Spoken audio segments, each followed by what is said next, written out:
नमस्कार, आप देख रहे हैं भारत 24, साथ में आपके शिखा ठाकुर। हमारे इस खास कार्यक्रम मोदी मुल्क मुसलमान में आपका बहुत स्वागत है।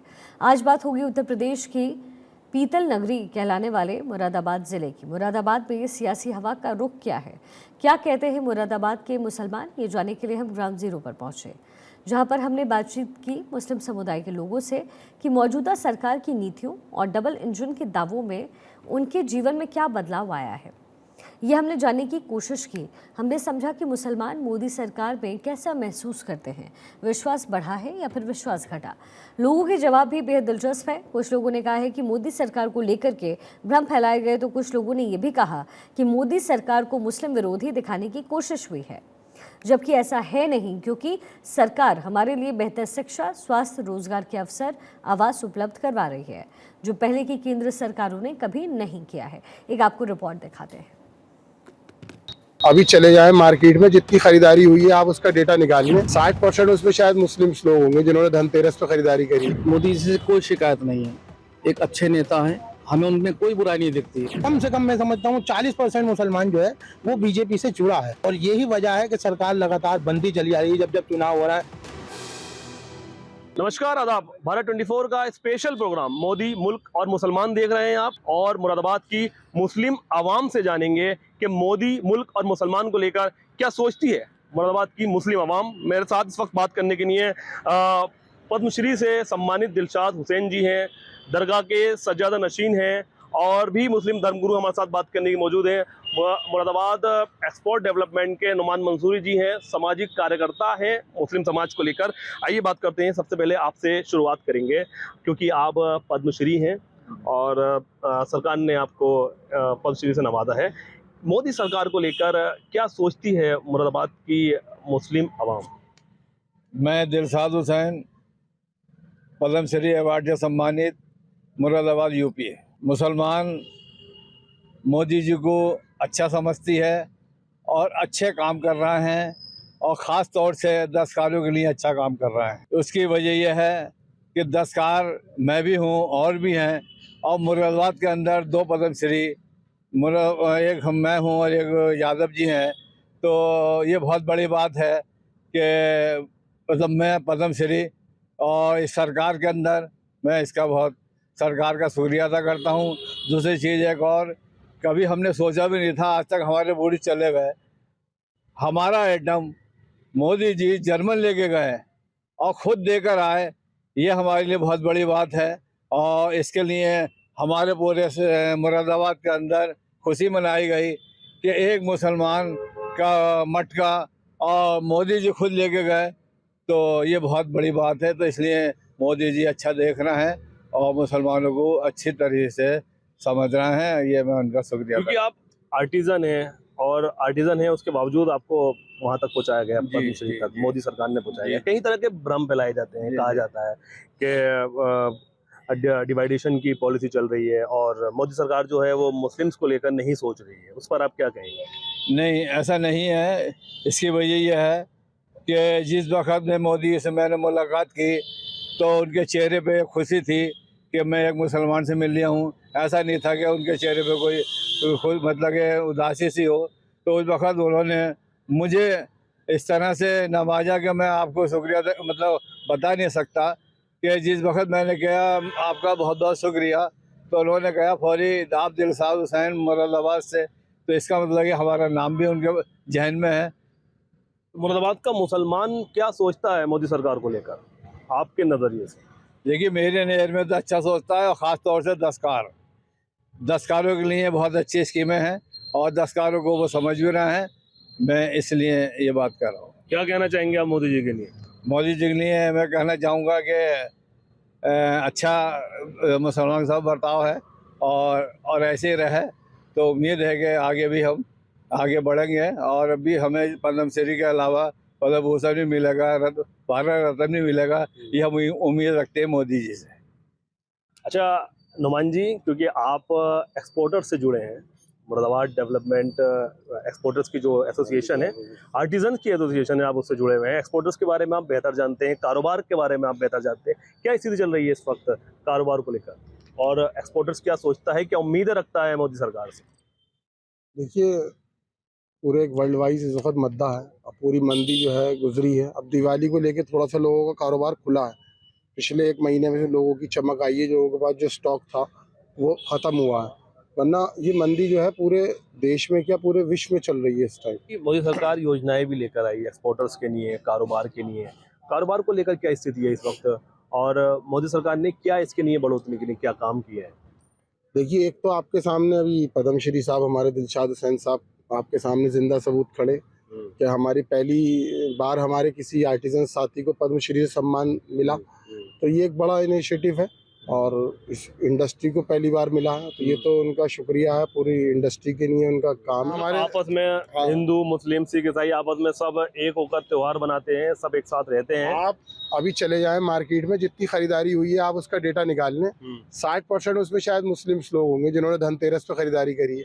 आप देखें रास्ते में जितने शोरूम्स थे स्कूटरों के, उसमें मुस्लिम महिलाओं की लाइन लगी हुई थी। तो ऐसा कहीं प्रतीत नहीं होता कि इस देश में कहीं कुछ अलग है। सब लोग मिलजुल कर अपने त्योहारों को सेलिब्रेट कर रहे हैं। चंद नेताओं की वजह से देश को जो है वो कहीं ना कहीं इस माहौल को बिगाड़ने की कोशिश की जाती है। बिल्कुल सही बात है। अच्छा, मेरे साथ इसी जो इन्होंने अभी बात कही है उस पर बात करेंगे, क्योंकि आप मुस्लिम धर्मगुरु हैं और दरगाह के सज्जदनशीन हैं। नईम चिश्ती आपका नाम है। चिश्ती साहब, क्या इस बात से आप इत्तेफाक रखते हैं अभी नुमान मंसूरी साहब ने जो बात कही है? अब देखिए, हम लोग दरबारों से वाबस्ता हैं। हमारे यहाँ हिंदू मुस्लिम सिख ईसाई सभी धर्मों के लोग आते हैं और हम सबको एक नज़र से देखते हैं, दूसरी नज़र से हम लोग कभी नहीं देखते, क्योंकि हमें ये सिखाया गया हमारे बुज़ुर्गों से। और दरबारों में आने वाले लोगों के लिए देखना भी एक नज़र से चाहिए। हमारा सिर्फ कहना इतना है कि हमें मोदी जी से कोई शिकायत नहीं है। एक अच्छे नेता हैं, हमें उनमें कोई बुराई नहीं दिखती। देखिए, मैंने कहा ना कि हम दरगाहों के लोग हैं, हम तो दरगाह की बात करेंगे पहले। तो उसमें ऐसा नहीं है कि मोदी जी से मुसलमान जुड़ा हुआ नहीं है, मुसलमान जुड़ा हुआ है। और देखिए, सबसे बड़ी मिसाल हमारे बराबर में खड़ी है, दिलशाद साहब को देखिए, इनको अवार्ड से नवाजा गया है। तो उसमें भाई के खड़े हैं कि ये भी बीजेपी से हैं, आरएसएस से है, मुसलमान जुड़ा हुआ है। हमारी ज़ाती उनसे ना तो कोई तकलीफ़ है और ना ही उनसे हमें कोई तकलीफ पहुंची है, ना कोई पहुंचेगी। मुस्लिम्स को लेकर कई तरह की योजनाएं भी आई। शिक्षा को लेकर कैसा काम किया गया, सुरक्षा को लेकर कैसा काम किया गया, हेल्थ को लेकर क्या काम किया गया? नहीं, खैर ये काम तो खैर अच्छे हो रहे हैं, सुरक्षा भी है और क्राइम भी कम है, ऐसी बात नहीं है। ध्यान भी दिया जा रहा है, विकास भी हो रहा है, जो बात सही है बिल्कुल। शिक्षा को लेकर शिक्षा भी अच्छी है, काम चल रहा है, ऐसी बात नहीं है। देखिए, हमारा सवाल है मोदी मुल्क और मुसलमान। मोदी सरकार को लेकर नहीं, हमें मोदी जी से कोई शिकायत नहीं है, हमें उनसे कोई शिकायत नहीं बिल्कुल। लेकिन बता रहा हूँ ना, हम दरबार के आदमी हैं, हमारे यहाँ तो सबक ये दिया जाता है कि हमें सबको एक कैसे करना है, एक जगह में सबको कैसे बिठाना। हमारी सोच तो ये साहब कि हिंदू भाई के घर में कोई प्रोग्राम है तो जाकर हम उनके प्लेट में खाना खाएं, हमारे यहाँ कोई प्रोग्राम हो तो हमारा हिंदू भाई हमारा आके प्लेट में खाना खाए। हमारी सोच तो ये है और हमेशा कायम रहा है। ये बहुत अच्छा खूबसूरत मुल्क है हमारा, रहने वाले सब बहुत खूबसूरत हैं, बहुत अच्छी सोच के हैं। जहाँ तक आपका सवाल है कि मोदी जी का ताल्लुक है, तो मोदी जी अच्छे इंसान है, इसमें कोई दो राय वाली बात नहीं है। और मगर जहाँ तक जैसे कि हमारे सरपरस्त आली जनाब नईम चिश्ती साहब ने कहा कि हम दरगाहों से जुड़े हुए लोग हैं और दरगाहों पर जब लंगर होता है, दरगाहों पर जब चादरें पेश होती हैं, दरगाहों पर जब मन्नतें मांगी जाती हैं, तो वहाँ पर ये नहीं देखा जाता कि कौन हिंदू है कौन मुसलमान है, और सबकी मुरादें पूरी होती हैं। बिल्कुल। बहुत खुशी हुई थी जब मोदी जी ने ख्वाजा गरीब नवाज सरकार में चादर पेश की थी, और यही है कि मुसलमान इससे जुड़ना चाहता है। मैं समझता हूँ आज कम से कम मैं समझता हूँ 40% मुसलमान जो है वो बीजेपी से जुड़ा है, और यही वजह है कि सरकार लगातार बनती चली आ रही है। जब चुनाव हो रहा है बढ़ चढ़ के जो है बीजेपी आ रही है। देखिए, मुरादाबाद में मोदी मुसलमान और सरकार जी, मोदी सरकार ने जो स्कीमें दी हैं, देखिए पहली बार मुरादाबाद में अगर आप पूरे मुरादाबाद मंडल का करेंगे तो 32 मुसलमान लड़के पीसीएस, आईपीएस, आईएएस में आए हैं। ये 2014 से 2024 तक का आंकड़ा है। तो मुसलमानों को कहीं ना कहीं अब और नीचे आइए, अगर आप सर्वे करेंगे तो मेडिकल में और जो भर्ती हुई है पुलिस में पिछले 10 साल में, उसमें मुसलमान काफ़ी लड़के आए हैं। और आप पता करेंगे गलशहीद के 2 सगे भाई ऐसे मतलब एसआई में हैं, और बहुत लोग हैं, क्योंकि हमें तो आंकड़े रखने पड़ते हैं ना, क्योंकि हमें आप जैसे लोगों से के सवाल भी देने हैं कि मुसलमान हो। तीसरी सबसे बड़ी बात है, 2014 से मुरादाबाद में 3 बड़ी स्कीमें आई।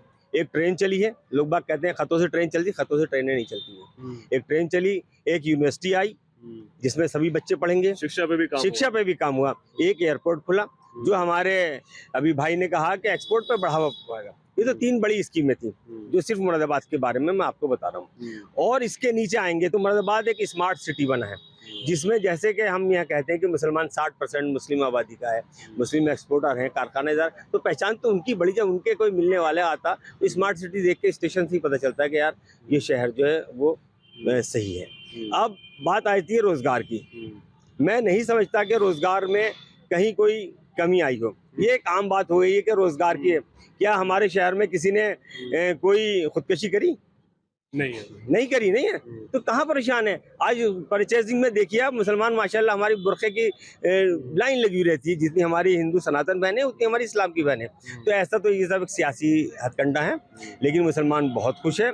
और मैं भारतीय जनता पार्टी में पिछले 44 साल से हूँ और पिछले 26 साल से मैं संघ में हूँ। संघ का एक मुसलमानों में काम करता है विंग है मुस्लिम राष्ट्रीय मंच में, उसका राष्ट्रीय संयोजक हूँ और मदरसा और छात्र प्रकोष्ठ देखता हूँ।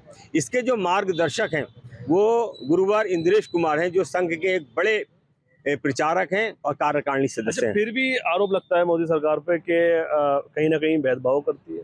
नहीं, भेदभाव कहीं कहाँ करती है आप मुझे बताएं। मैंने अभी आपको सर्विसों में बताया, कोई भी है, मैं आपको एड्रेस दे सकता हूँ उन लोगों के। हमारे बिजनौर तो नंबर 1 है, हमारा मुरादाबाद तो बहुत पीछे है, लेकिन बिजनौर के हमारे जो मुस्लिम बच्चे हैं वो IAS IPS में बहुत तेजी से आए कि खानदान के 3-3 4-4 आए हैं, आज भी हैं। अभी जो योगी जी आए थे, उन्होंने DSP की जो ये पासिंग परेड करी थी, उसमें हमारे 4 मुसलमान हैं, ये अपने ही जनपद के। तो भाई साहब भेदभाव तो कहीं नहीं है, लेकिन जब आदमी अप्लाई करेगा, देखिए 4 आए, अप्लाई कितने करा था आप मुझसे ये पूछें? अप्लाई किया था 8 लोगों ने, कितनों ने किया था? हम 5% से ज्यादा इंटर से ऊपर नहीं पढ़ पड़ते। मुसलमानों की पढ़ाई की जो रेशो है बहुत घट गया है। तो एक बड़ा बेहतर बात कही है इन्होंने कि जो मुस्लिम्स का एजुकेशन का जो रेशो है वो कम है, उसके बाद बात की जाती है कि नौकरी नहीं लग रही। क्या कहेंगे इस पर? और जितना रेशो था उसको नौकरियां दी गई हैं, इनका भी कहना है। देखिए, नौकरी तो जब मिलेगी जब हम लोग मेहनत करेंगे, जब हमारे वालिदैन ध्यान नहीं देंगे और हमारा इस पे जोर नहीं होगा तो जितना भी हैसियत के हिसाब होगी उस हैसियत के हिसाब से काम मिलेगा। इसमें तो दोष तो गवर्नमेंट को नहीं देना चाहिए ना। अगर हम मेहनत करेंगे, बच्चों को पढ़ाएंगे लिखाएंगे, सब कुछ करेंगे, तो फिर उनका नंबर भी आएगा, उनका नाम भी आएगा। और जब कोशिश ही नहीं करेंगे तो उसमें तो गवर्नमेंट को कहने का हमारा कोई हक नहीं बनता, वो कहने भी नहीं चाहिए। जैसे साहब, क्या आपकी क्या राय है इस बात पर? हमारे बाजार भाई जो कह रहे हैं बिल्कुल सही है, क्योंकि इनको बहुत जानकारी है इस मामले में, हमें तो इतनी नहीं है, तो इनकी बात जो हकीकत है। कई योजनाएं आपने बताई हैं, हाँ। जैसे जो कि यहाँ मुल्क के मुसलमानों को उसका फायदा मिल रहा है। हाँ, मिल लिया, जैसे कि तुम्हारे विश्वकर्मा सम्मान है उसका भी मिल लिया, उसमें कोई भेदभाव नहीं है। जो सब तरह के लोग कर रहे हैं उसके अंदर, और जहाँ वो जाते हैं ट्रेनिंग लेने वहाँ भी कोई भेदभाव नहीं है। इस तरह से कुछ नहीं है, जो बात सही है वो सही है। किसी भी तरह का, जैसे कि हमारा आयुष्मान कार्ड है तो उसके अंदर भी कोई भेदभाव नहीं है। अपना कार्ड लेके जाओ किसी भी अस्पताल में जहाँ पे उसका स्कीम है चाहे मानी आ रही, तो वहाँ पर इलाज बाकायदा होता है और अच्छे से इज्जत भी मिल रही है। कोई ऐसा भेदभाव नहीं है कि ये मुस्लिम है तो इसका कार्ड मत देखो या इसका हुक्म देखो, ऐसा बिल्कुल नहीं है। मैं इसमें मोदी जी का बहुत बहुत शुक्रिया अदा करना चाहता हूँ और आगे के लिए कहना चाहता हूँ कि कुछ लोग ऐसे हैं जिनको ज़रूरत है कार्ड की, जैसे कि वो बहुत नीचे तबके के हैं, उनका कार्ड नहीं बना हुआ है, कोई ऐसी स्कीम और मोदी जी निकाल दें जिससे कि जिनके रह गए उनके भी बन जाए। बिल्कुल बिल्कुल। तो क्या लगता है कि युवाओं के लिए क्या क्या काम हुए हैं मोदी सरकार में? युवाओं के लिए अच्छे काम हुए हैं। सबसे पहला काम तो ये हुआ है कि हुनर हाट लगी थी, फेयर लगी थी। फेयर के लिए हमें पैसा देना पड़ता है, तो यहाँ फ्री स्टॉल मिले थे हमें हुनर हाट में। मुंबई, बेंगलोर, दिल्ली सब जगह हुनर हाट लगे थे और अच्छा मतलब रेस्पॉन्स मिला था। वहाँ पे मोदी जी ने खुद उद्घाटन करा था, राजनाथ जी ने खुद उद्घाटन करा था और यहाँ से पैसे भी दिए थे वापसी उन्होंने कि स्टॉल के आपको 15,000 20,000 वापसी मिलेंगे।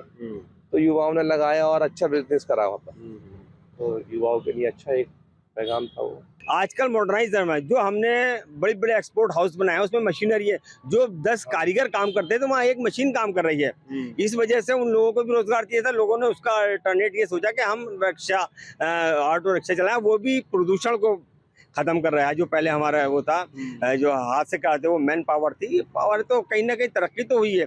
वो अगर पहले अपने जिस्म की ताकत से दिन भर में 500 रुपये कमाता था, तो आज वो बैटरी की ताकत से 1000 रुपये कमा रहा है। तो रोजगार तो मिला है हर एक में।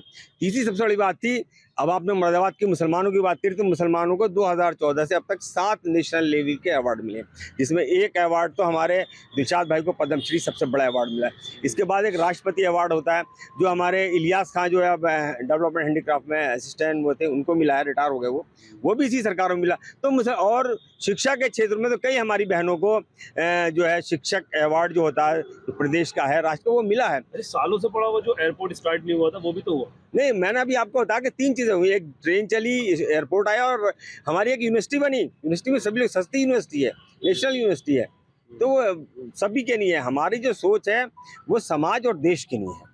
हमारे यहाँ किसी भी तरह का कोई भेदभाव नहीं आता। मैं संघ में 26 साल से, मेरी संघ आयु जो है वो 26 वर्ष है, और मैं ITC OTC सब के रहे हूँ, संघ में रहता हूँ। तो मैं एक बात कहूँ, थोड़ा सा हमारे सब भाई माफ़ी के साथ से, जो हमारे इस्लामी सुन्नते तरीके थे वो आज संघ में है। हम सूरज निकलने से पहले उठते हैं और हर काम अपना खुद करते हैं और समाज और देश के लिए सोचते हैं। हमारे आगे नाम के आगे कुछ नहीं होता, सिर्फ ये होता, हमारे यहाँ कोई बरादरी नहीं है। आप मज़ाहिर खान नाम पूछेंगे, कोई नहीं बताएगा, मज़ाहिर जी कहेंगे तो आप सब बता देंगे। पूरा नाम क्या है? मेरा मोहम्मद मज़ाहिर खान, लेकिन अब वैसे मुझे जो पहचान है वो मज़ाहिर जी के नाम से मेरी पहचान है। और मैं इस टाइम मदरसा और एजुकेशन पे देख रहा हूँ, और इसी के साथ मैं पिछले 2 टर्म मिनिस्ट्री ऑफ एजुकेशन में एग्जीक्यूटिव बोर्ड में मेंबर रहा। भाई मैंने जाके सबसे पहले वहाँ का बोर्ड चेक किया कि मुझसे पहले और कितने मुसलमान हैं। तो अफसोस हुआ कि मुझसे पहले जो सरकारें थी वो मुस्लिम परस्त थी, लेकिन किसी मुसलमान को उन्होंने एजुकेशन में एग्जीक्यूटिव बोर्ड में नहीं बनाया था। पहली बार किसी को बनाया तो वो संघ का आदमी बना, मज़ाहिर। अच्छा, अगर एक वर्ड में अगर पूछा जाए कि मोदी जी के बारे में, प्रधानमंत्री नरेंद्र मोदी के बारे में, तो कैसी शख्सियत है? जी, मोदी जी बहुत अच्छी शख्सियत है। जो अपराध करता है उसके घर टूटते हैं, चाहे वो किसी भी समाज का हो। उसमें अगर आप सर्वे करेंगे, नहीं तो आप मुझसे पूछे, मैं बताऊंगा आपको मुरादाबाद मंडल में या पूरे उत्तर प्रदेश में जितने अगर मुसलमानों को टूटे हैं, तो उसमें हमारे और समाज के लोग, चाहे वो ठाकुर हो, पंडित हो। अगर इनकाउंटर हुए हैं तो सब समाज के हुए हैं, लेकिन वो बदमाश थे, वो समाज को कहीं ना कहीं नुकसान पहुँचा रहे थे। मोदी जी बहुत अच्छी शख्सियत के मालिक हैं। आप पर्सनली उनसे मिलेंगे, बात करेंगे तो बहुत अच्छा रहेगा। हमारे दिलशाद भाई और मुरादाबाद के बहुत से मुसलमान जो मेरे आते हैं या मुझे मानते हैं, मुझसे मुसलमान प्यार तो करता है, लेकिन मेरे पास नहीं आएगा, किसी और के पास चला जाएगा। अच्छा चिश्ती साहब, आप क्या कहना चाहेंगे? आपसे ये अगर मैं सवाल करूँ कि मोदी शख्सियत के बारे में बताएं तो क्या कहना चाहेंगे? बहुत छोटे वर्ड्स। देखिए, अभी जैसे मुज़ाहिर भाई ने कहा, हमारे जितनी भी तारीफ़ें मोदी जी की जा रही हैं वो अच्छी बात है और करनी भी चाहिए, वो तारीफ़ के लायक भी हैं। मैं भी उनकी तारीफ़ करता हूँ। मुफ्ती साहब, आप क्या कहना चाहेंगे? अगर एक वर्ड पे बात करें कि मोदी के बारे में क्या सोचता है मुसलमान, कैसी शख्सियत है? मैंने पहले ही लाइन बोली थी जिसमें मैंने बताया कि मोदी जी अच्छी शख्सियत के मालिक हैं, और मोदी जी की शख्सियत कितनी अच्छी है इसमें कोई दो राय वाली बात नहीं है कि वहाँ से कोई भेदभाव नहीं है। लेकिन नीचे स्तर पर जब आए और योजनाओं का जहाँ तक लाभ का ताल्लुक है, योजनाओं में भी बहुत सी योजनाएं ऐसी हैं जिसके मुसलमानों को भी लाभ मिल रहा है और सभी जातियों को मिल रहा है। और ऐसा नहीं है अभी जैसे यहाँ पे ये क्या नाम है, मोदी जी विकास वाला ये मकानों वाला योजनाएं थी, तमाम इसमें हिंदू को भी मिले हैं मकान, मुसलमानों को भी मिले, सिख को भी मिले, ईसाई को भी मिले। तो यहाँ पर तो कोई भेदभाव नहीं है। 3 तलाक जो खत्म की गई है, ये भी मोदी सरकार ने खत्म की है। देखिए, जहाँ तक 3 तलाक का मामला है, तो 3 तलाक का हमारी शरीयत का मामला था और वो ज़्यादातर हमारे आलिम लोग उसके बारे में जानकारी देंगे, क्योंकि मैं दरगाह का सज्जादा नशीन हूँ और मैं जो है मैं आलिम नहीं हूँ। अच्छा। तो इसके बारे में तो हमारे आलिम ही बताएंगे। मतलब मुस्लिम महिलाओं को फायदा हुआ 3 तलाक से? महिलाओं को भाई साहब देखिए, 2 बड़े फैसले करे मोदी सरकार ने। 3 तलाक का किया, और एक हज को जाने की जो हमारी बहनें थी जो नहीं जा पाती थी, अब वो अपनी अकेली भी हज को चली जाती हैं। तो ये 2 बड़े फैसले हैं। इससे मुसलमान समाज में फ़र्क तो पड़ा है।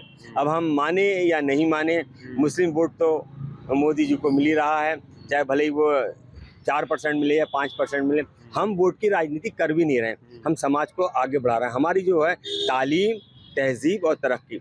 और आज मैं आपको बता दूं, मुस्लिम राष्ट्रीय मंच जो संघ का एक अनुषंगी संगठन है, जिसको गुरुवर इंद्रेश कुमार मार्गदर्शन है, वो आज हिंदुस्तान का सबसे बड़ा मुस्लिम संगठन है। हमारे पास 5.5 लाख मुस्लिम उसके कार्यकर्ता हैं और 312 ज़िलों में हम स्टेबल हैं इस टाइम हिंदुस्तान के 22 स्टेट्स में और कैपिटल सैनिटरी में है। तो और उसका लीडर कौन है ये देखें आप, उसका लीडर जो पिछले 24 साल से चला रहा है वो इंद्रेश कुमार, जो संघ का एक बड़ा हुआ है। आज तक कभी आप जुड़ रहा है साथ में मुस्लिम आगे भी। जुड़ा नहीं, मुस्लिम बहुत बड़े काम किए हमने। हमारा नारा है तालीम, तहजीब और तरक्की। आधी रोटी खाएंगे, बच्चों को पढ़ाएंगे, ये हमने कहा है। आज मुसलमान हर हमारा जो बड़े बड़े दरगाह हैं, बड़े बड़े हमारे उलमा हैं, वो कहते हैं बच्चों को पढ़ाओ। भाई 60 साल से तुमने क्यों नहीं इस काम को, नहीं कोई डिग्री कॉलेज नहीं खोला, कोई इंटर कॉलेज नहीं खोला। एक संस्था 2023 में बनी थी, एक संस्था 2025 में बनी थी। 2025 में जो बनी थी उसकी लाखों स्कूल हैं, 2023 में जो बनी थी उनके मेरे ख्याल से पोरों पे भी स्कूल नहीं है। तो ये तो हमारी है, जिसके मैं किसी को दोष नहीं देता। इसमें हमारे बड़े लीडर भी दोषी हैं और हमारा मुस्लिम समाज भी है। आज मुरादाबाद का आप सर्वे करेंगे तो जितनी दुकानें खाने की खुली हैं मुसलमानों की, हर मोहल्ले को खाने का एक हब बना दिया गया। क्या किसी में कोई मुस्लिम कोई लाइब्रेरी है जहाँ वो पढ़ सके कि हमारी दुनिया में क्या हो रहा है, हमारे शहर में क्या हो रहा है? कोई स्कूल खुला है? अच्छा, अगर हमारे सनातन भाई मतलब मुझे माफ़ करना कहना चाहिए गोकुलदास, प्रताप सिंह और ये सब स्कूल नहीं खोलते, हमारी बच्ची कहाँ जाती? तो इस चीज़ को सोचने की जरूरत है, ना कि होटल खुलवाने की। कि हमारे बड़े बड़े उलमा, हमारे सांसद हैं, जाके होटलों का फीसा काट रहे हैं। ये भी तो कहते हैं कि भैया एक आध स्कूल खोल दो, लाइब्रेरी खोल दो। शिक्षा पे ध्यान नहीं दिया मुसलमानों ने, कहना इनका ये है, शिक्षा पे ध्यान नहीं दिया। ये तो खैर है, लेकिन अब ध्यान है जो पहले के मुकाबले पे। अब हर क्या नाम है कारीगर भी है तो अपने बच्चों को भेज दिया है। उसका एक जहन बना हुआ है कि मुझे अपने बच्चों को पढ़ाना है। महिला सुरक्षा को लेकर क्या कहेंगे? 3 तलाक खत्म की, अब महिलाएं क्या लगता है कि संतुष्ट हैं इस सरकार में? हाँ, महिला खुश हैं, कोई ऐसा नहीं, खुश है, कोई बुरा नहीं कहता कि ऐसा वो मोदी ने अच्छा नहीं करा, वो नहीं करा। सही है। बहुत बहुत शुक्रिया आप सबका बात करने के लिए। तो ये थे मेरे साथ मुरादाबाद के लोग और मुरादाबाद के सम्मानित लोग थे मेरे, जिनका मोदी सरकार के बारे में अपनी सबने अपनी राय रखी। मुरादाबाद से भारत 24 के लिए अब्दुल्ला फारूक।